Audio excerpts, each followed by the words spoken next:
দোল পূর্ণিমার পূর্ণতিথিতে উৎসবের আবহে মুখর ১২৪ নম্বর ওয়ার্ডের নবপল্লী।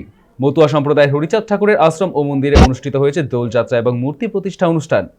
এই শুভক্ষণে গুরুচাঁদ ঠাকুরের মূর্তি প্রতিষ্ঠা করেন মতুয়া সম্প্রদায়ের বিশিষ্ট গোসাই কীর্তিবাস ঠাকুর।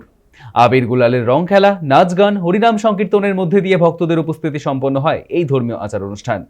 আয়োজকদের পক্ষ থেকে জানানো হয়েছে, সারাদিনব্যাপী বিশেষ পুজো, প্রসাদ বিতরণ ও সাংস্কৃতিক অনুষ্ঠানের মাধ্যমে দোল উদযাপন করা হবে নবপল্লীতে। ঠিক যেন রং, ভক্তি আর আনন্দে মিশে একাকার দোল উৎসব।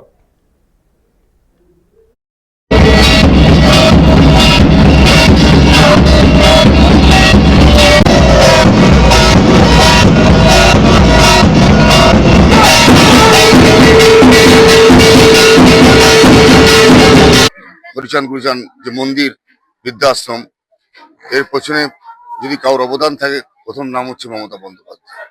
কারণ উনি যখন রেলমন্ত্রী ছিলেন, ওনার ত্রাণ তহবিল থেকে 5 লাখ টাকা আমরা অনুদান পেয়ে এই মন্দির, এই বৃদ্ধাশ্রমের উন্নয়ন আমরা করতে পেরেছি। তারপর আবার উনি 5 লাখ টাকা দিয়েছেন আস্তে আস্তে ধাপে ধাপে। সুব্রত বক্সী যখন এখানকার এমপি ছিলেন, ওনার এমপি লেট থেকে উনি 5 লাখ টাকা দিয়েছিলেন। তারপর শোভন চ্যাটার্জি যখন এখানকার বিধায়ক হন, উনি 3 লাখ দিয়েছিলেন। ঠিক আছে।